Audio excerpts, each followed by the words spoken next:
way for them to remember you in what context? At an in-person event? Confidence, talk to someone. Just need them to remember me in a small thing. It's a small thing. I mean, like I'm just going to talk to him. It's not a big thing. Yeah. I need him to remember me.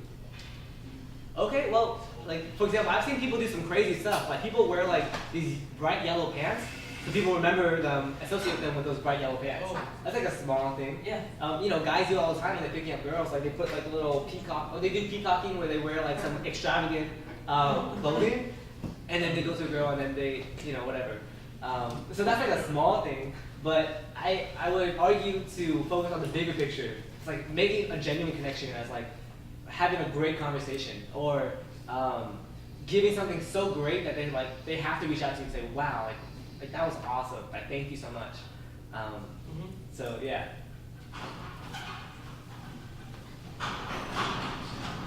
Who was it? Back here.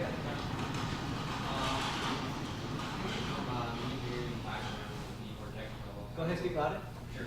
I'm a bit technical and I'm a bit shy, so how would you break the barrier when you're networking?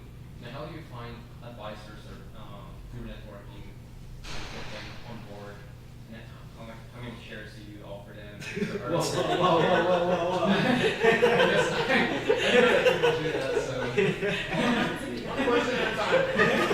Yo, how do I like go through life right now?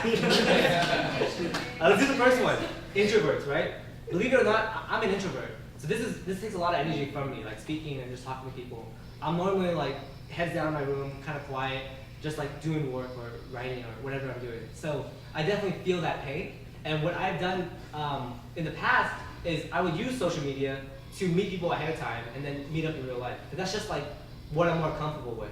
I'm not very comfortable in a whole like 1,000 person room and I just kind of meet random people, which is like, I can do it, but I prefer not to. And I think that there's more effective ways of going about that. So as an introvert, or as a more like shy person, I recommend meeting people ahead of time, like through online or through, sometimes these events have like communities where they talk about stuff before the event actually happens, or they have people talking about it on Twitter before the actual event. So I would try to meet people through there. And also, there's so many people like yourself who go to this big conference and they're just super shy. They don't want to talk to anyone. So when I see another introvert, like I know the introverts, like you can see them like in the corner just like chilling. Because I'm an introvert, like I in the room, you know. yeah, exactly. So when that happens, I'm very like introvert friendly. So I approach the introverts and I just chat with them because I know that with introverts, you'll have much more deeper conversations than like missing the surface level, like what do you do kind of work, because that's naturally how introverts are. I'd like to add, also, I had the same experience, or I've had some similar experiences in places where I was not comfortable. So I would just go with someone else to meet anybody. So I'll just go as a group, maybe just one more person with me, just go hang around. Then when I'm more comfortable, I now go as an individual. Oh yes, definitely. What other hack that I do is when I like go to a party, for example, or like an event, and I only know the host, I try to like help the host with like stuff set at the event. And so while you're helping them out, the host can introduce you to people just naturally by your side, and you meet people like through that way. I also like to volunteer a lot of conferences. I don't do it that often anymore, but in the beginning, when I volunteer with other people, everyone was just like me, like young, like entrepreneur-minded, and because we had to do an activity together, we were forced to talk to each other, which is like my dream. So yeah. Yeah, talk to me. That's why I love Uber Pool. They can't get out. Actually, I'm going to add something, David, for you. So when you're at parties and stuff and you're going up to meet people, one of the things that really sucks is when you go up to somebody and their first thought is, how long do I have to spend with this person, or how long is this person going to try and talk to me? So if you give them a false time constraint, it's called, and I learned this actually from pick up artistry. The game. Yeah. But but it works in networking It situations. does. If you go up and you're like, hey, like I actually need to talk to my friend, or I need to meet up with my friend in a minute, but can I talk with you for like I gotta go meet my friend in 5 minutes. He knows that only for 5 minutes he needs to pay attention to you, and then he's safe. But whenever anyone comes up to you, like that's your first thought is how can I get away from this person? So if you set a false time constraint of like 1 or 2 minutes, it relaxes them like so much easier. And then you make sure you leave that. Oh, that makes sense.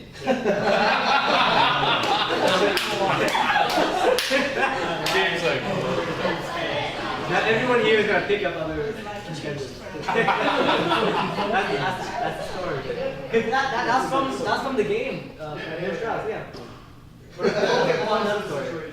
Just a follow-up question on that point. What if, like, after 5 minutes you still there to other people, right? That person will text you would they? Well, I mean, either A, they're going to leave, or B, you're going to leave. That's what's going to happen.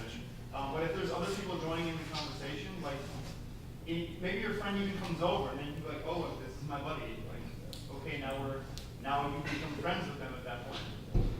Yeah. It relaxes them from the get-go. So I know you vlog sometimes, but so I wanted to ask, how do you use vlogging as a tool? And second question is, after DU, how do you see yourself growing your network before DU and after DU? Sure. So I write a lot. Like last year, I wrote like 100 articles and 2 books.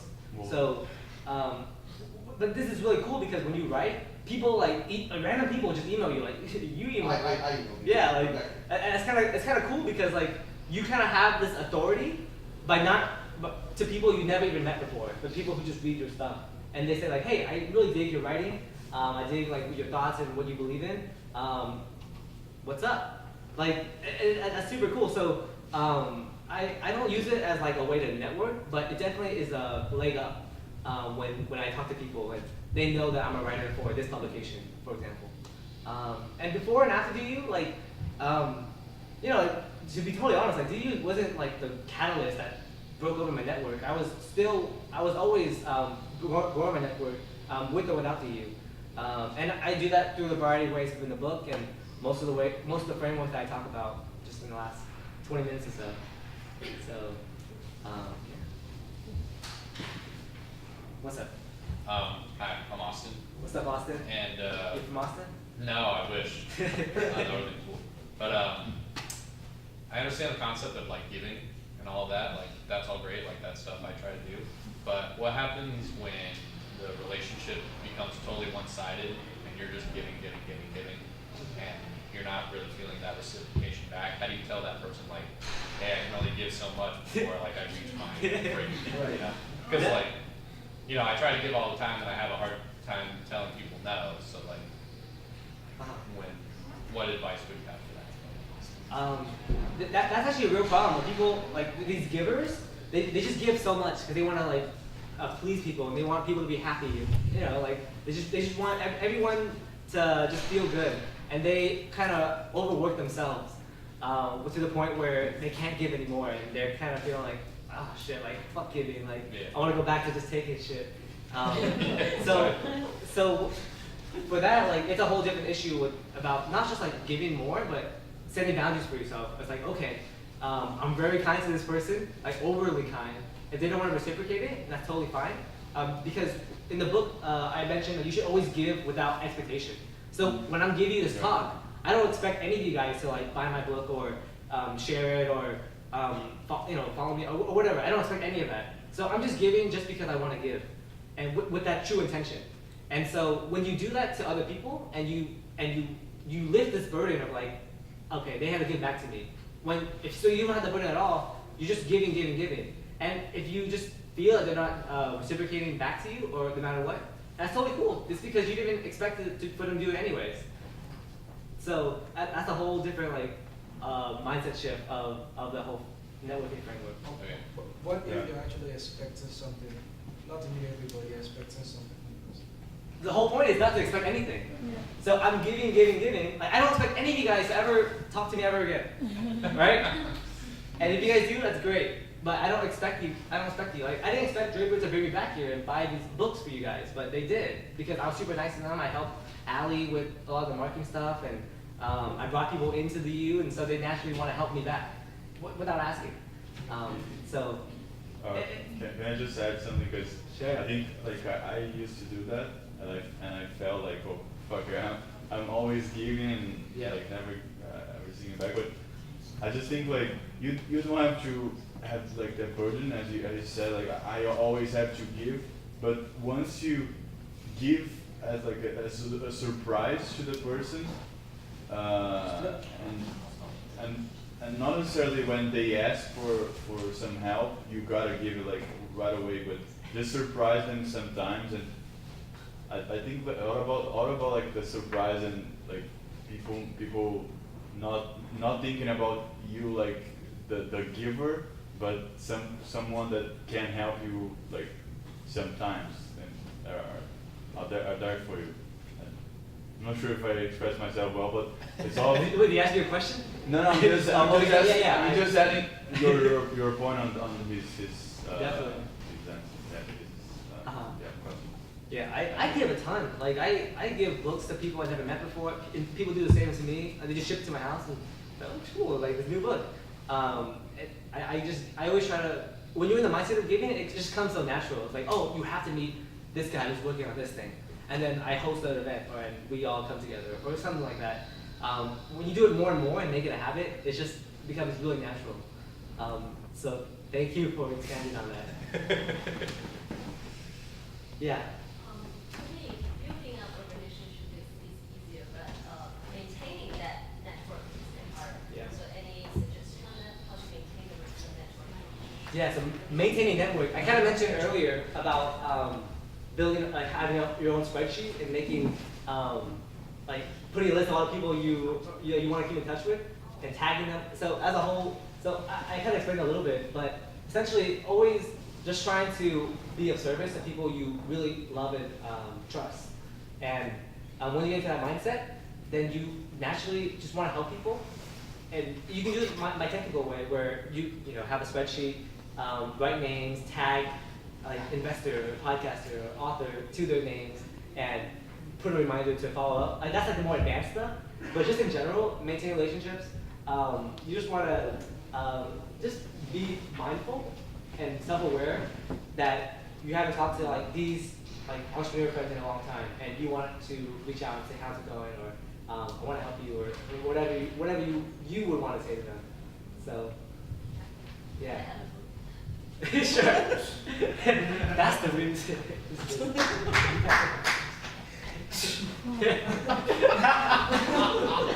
It's okay. I love free books. Yeah. So I have two questions. One is, do you have some tips about how to get out of a conversation? Because sometimes it takes, I know, like switch a short way to get out in a polite way out of a conversation, but takes too long. Yeah. Really. And yeah, just first one. And then Cool. Yeah, well, so second one. if someone did that, I would just be like, so if you want to get out of the conversation, I would just kindly say like, hey, I'm gonna go meet some more people now. It was great talking to you. Oh, okay. That's simple. Yeah, you gotta be very direct and just clear. Not just with business people, but Yeah. like just in your relationships in general. Oh, that's quite simple. Okay. And then the second question. Well, what did you normally do? Like, did you just like stand there? And Oh, just Wait for it. wait for it to die slowly. Wait for it. I'm gonna get a trigger. Very awkward. Yeah. But the second question. No, it's okay. I don't make fun of you. I just used the same thing, but I just got better at being more direct. Okay. But the second question is about, so you just mentioned about the more advanced stuff of checking your connections and like managing them. So do you use some tools? How do you organize it? Yeah, if you email me, I can share with you the actual spreadsheet. Oh yeah. That I use. You can make a copy, and what you can do is you can write down all the names and the tags of the people you want, like they want to tag them as, like entrepreneur, investor. So it's all organized. So like for example, like I find it so useful because if you guys ask me for, hey, do you know anyone in It's like easy for you to search. medicine or whatever, I would look at my thing. I would look at my spreadsheet and see if anyone's in medicine, or look at my. If you ask me who do you just want to meet? Like just Marketing. Yeah, marketing. Agencies. Marketing, real estate. Yeah, I have like a tag for each, marketing and real estate. And so. Yeah, sure. So. Yeah. So you use just a regular spreadsheet and then. No, I use a spreadsheet. It's on steroids because it has like tags and stuff, and it's very formulaic, and you have to like view it in a certain way for the tags to work. I'll send it to you, and the instructions on how to do so. Quick question also about the tool. Did you try to use maybe Trello or some like tools for that? Yeah, I try to use Trello. I try to use Evernote. I try to use like Google Docs. I try to use some like business CRM like Salesforce and like contextually and stuff. Nope. Did it work? Like none of them fit my need for a personal CRM. Okay. So this was the next best thing, and that was actually one of my DU projects that didn't take off. But I tried to make my own personal CRM for this exact reason. Okay. And how did it work? It never took off the ground. I interviewed like 75 people, like customer interviews, and there wasn't, from my research, there wasn't like enough demand for me to put my heart and soul into it. I would pay for that. Yeah, well, some people will pay for like 1 out of like 50 people. Yeah. Well, actually, this is a very targeted audience, so like who knows, right? But that's a whole different story. Thank you. Yeah, yeah.